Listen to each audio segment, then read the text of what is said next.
3, 2, 1. Welcome to the Edge. I've got a watcher and a visitor that's going to come into this. What is Afghanistan? It's been a trap for a long time for lots of civilizations. The Brits and Kipling, a writer Kipling, talked about Afghanistan in terms of warriors falling on the plains. And he said something to this effect: falling on the plains, are you? You're going to invade Afghanistan, are you? Are you really? And so what's that about? He said, it's about if you fall upon the plains of Afghanistan and you see the women coming, roll upon your rifle and blow out your brains. Now, why did he say that? Because the people there, the villages, the shuras, those little bitty, you've seen the cushioned mattress that has little triangles in it all over the place. At the bottom of each triangle is a village, and the points of the mattress are the mountaintops, if you want to visualize what Afghanistan is. And every little nook and cranny has a village and has a shura and has a male patriarchal head and has hooded, burqa'd women, has had that from 1920 back in time and to the present. But what made us get into Afghanistan? What made that happen?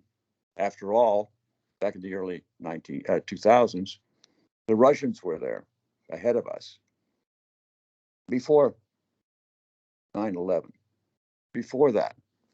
And there was a congressman out in Texas, whose name escapes me. They made a movie about it, how he financed getting Stinger missiles to the Afghans to drive out the Russians. And it succeeded, and the Russians left.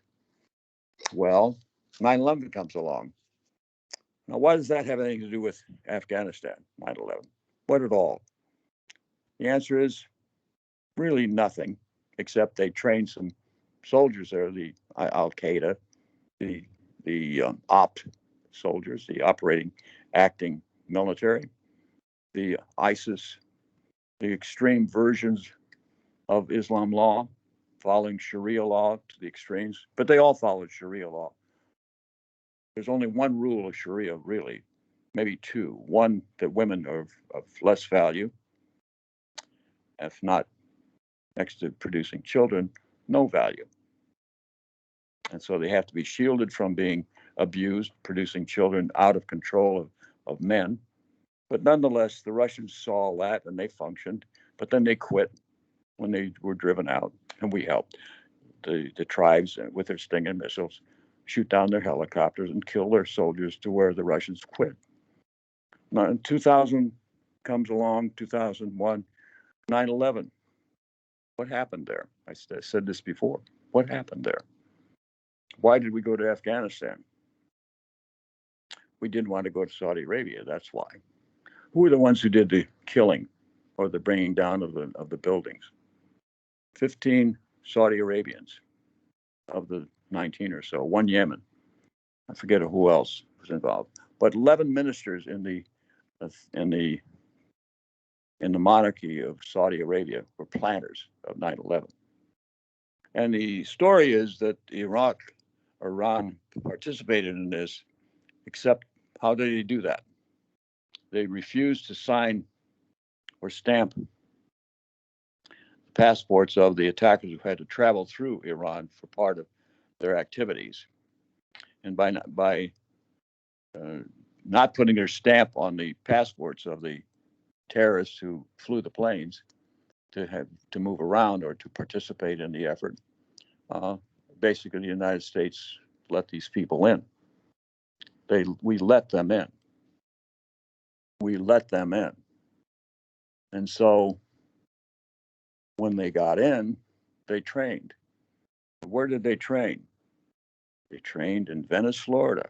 And some people say they trained in different places. They never trained in Saudi Arabia because that's the ones who facilitated, paid for, who supported. And so what did they do in Venice, Florida? They learned how to take off planes, big planes. They learned how to land them. They learned how to take off in the plane. What's that about? Well, the FBI knew what it was about, knew what their planning was about, and what their plan was. FBI agent Rowley reported to the White House again and again and again they're going to attack the Trade Center. And the blind Omar was arrested back in the Clinton administration, before the Bush administration, tried to blow up the Trade Center, killed about 8 people, but didn't knock the building down. Bin Laden, who was an engineer, knew how to bring the building down. He saw that the building, which was built, I think, in the 70s, late 70s, was designed to fall apart. Could come down and like collapsing slabs, one on top of the other. Many people recently saw what happened to the Surfside building down along Miami Beach. It collapsed floor upon floor and crushing people and killing people along the way, which is what happened in 9/11. We just saw a replay of that in the Surfside collapse of the hotel on the Miami Beach. So, who do we attack? Well, goodness gracious, we can't attack Saudi Arabia. They're the big oil producer, and they have billions of money or trillions of money. Aramco is going to go public. If it goes public, it's going to be a big money maker for it. It's worth $2 trillion, Aramco, which is a combination of all the oil monies they have in a corporation. And so bin Laden had saw all this money. The bin Laden family, by the way, if you didn't know, were a big construction company and are a big construction company in Boston, Massachusetts area. And they were big donors to Harvard and Yale and so forth. So they've been on the inside of the system all this time. The long and the short of it, America was complicit within the attack of these people, these Saudi Arabians, these Yemeni, all Sunni Muslims following Sharia law. What's so difficult about this version of Islam? What's the problem with it? Different than Christianity? Well, the main rule of Islam is taqiyya. You must lie to promote Islam. You must lie, or you must conceal, or you must pretend. Tell people what they want to hear. We're hearing that all the time about Afghanistan. They tell us what you want to hear. And the people who know, military people who know, will say, you can't trust them unless you see what they do. So we have to wait until they do something. But we didn't know it was happening. Ms. Rowley from the FBI in Minnesota went to the FBI in Washington and warned them exactly what's going to happen. But the planning was, and who was behind it. So when it happened, what did we do? The people of Sarasota, the Saudi Arabians living here, were the first people flown out of this country immediately. To Sarasota, Florida, where our President Bush was reading My Pet Goat to grade school, I think Philippi Shore's grade school. He was reading that at the time of the impact of the first plane and the second plane. That was our president. And Baby Bush, or Bandar Bush as he was called that for a reason in Saudi Arabia. He was a main conduit between the Bush family, the United States, and the monarchy. So that's all that 9/11 stuff stopped and blocked by a number of people. Bill Barr was one of the people that blocked the release of the records. And now we have a situation where the families of the 9/11 have brought this to the front, and they've gotten information and they want this revealed, and they've gotten Biden to say he'll release this stuff. It's 20 years old. Why we went into Afghanistan? Why didn't we go into Saudi Arabia? Which you normally would do if you were fighting a war as it was said to be, only we didn't. And we didn't want to. We've messed up the oil companies. And the Bush family is up to their eyeballs in oil. Harkin Oil. Ever hear of Harkin Oil? Saw George Bush got to be president. When George Bush Jr., or I call him Gee Whiz, decided to run for office. He was running for the Texas Ranger job first. And how did he get that? Well, he got a deal with the Saudis and or the Arab Emirates, which is the same people, to get an oil well, and I think it was Bahrain, and it was a dry hole from the beginning. But it was advertised to be something successful because normally the Saudis would not give up, or the Bahraini would not give up an oil well to a small American, except for a Bush family member. And they did long enough to dry the stocks up. And they went up like from nothing. Arkan Oil is what it was called. Went up to a huge amount, and overnight it did that, and immediately Bush dumped the stock. There were 4 charges of insider trading that were never enforced, and he got by with it, and he made about 60 some $1 million immediately, and then was appointed to be the manager owner of the Texas Rangers, and from that proposition of managing or seemingly managing, he became nominated for the governorship. And from that, the presidency on up, up, up, up, up. This is how we got into Afghanistan. So it was a fraud upon the American people, and the hearings were blocked from the American people. The governorship of and the management of tragedy of killing 3,500 people was concealed from the American people by people who don't believe in governing and representing themselves to the American people. They don't want the publicity of what they did to the American people. That's what we have in one party in particular. But now we have the Afghanistan of today, and the inheritance of what happened later in Afghanistan was just a year ago. What inheritance is that? Inheritance from Donald Trump. What did Donald Trump do?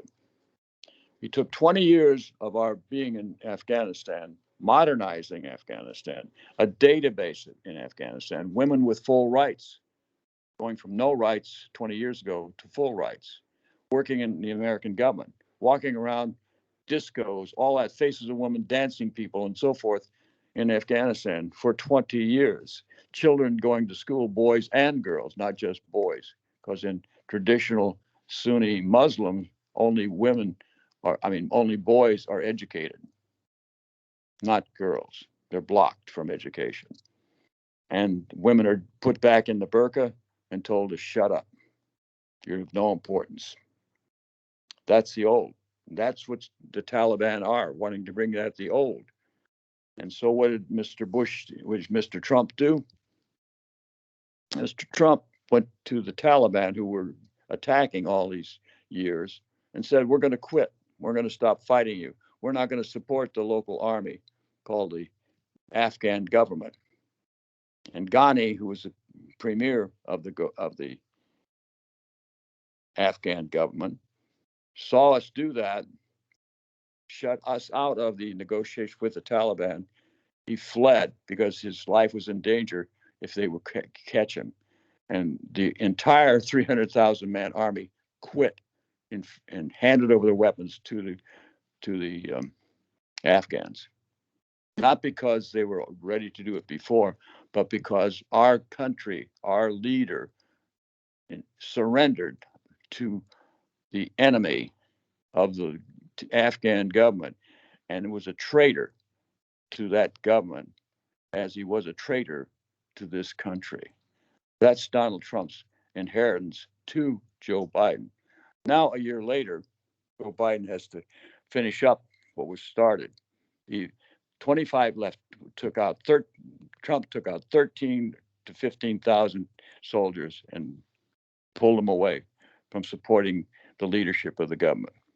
Left 2,500 after all those years, soldiers. That's a minimal force. No power to a Taliban at all. Just waiting to be killed. And announces an evacuation.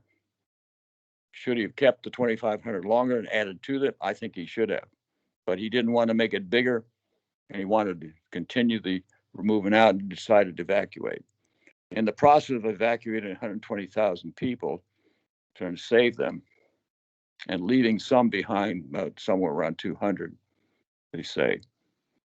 This thing is going to be continued with hostage taking on the part of the Taliban. And the other thing that's going to happen is they're going to want the $9 billion that we've frozen of their assets, and they need money desperately. So here we are now with a seeming hostage situation that the Taliban, the old Sunni Muslims, are quite used to. Are we up to it? That's the question for Mr. Biden. So, Alex, did you have something to say about this? Are you still there? I think you must have gone to sleep, Yes, Alex. I'm here. No, I'm here. No, I'm here. I think we should close this show out. I think you let it on your own. I think it went great. Okay, so let me finish up then. So now we have Joe Biden having a new dilemma. Is it going to be a protracted holding of hostages, or are they going to have to buy their way out? Because in the olden days of kings and countries, hostage taking was a normal thing, and people were paid for with their lives, or were paid for, and money was exchanged, and people were released. And it's an old way of doing things, and it's a new way that's still doing the old way. Thank you for watching The Edge, and subscribe if you will. If you have any more thoughts, if you have questions to some of the points I've made, I would appreciate your reply. What you didn't understand before, what you found out now. Please Google me to check some of my facts that I present, and tell me what's wrong with my facts. I want you to do that. I appreciate that. I thank you for that. Thank you very much.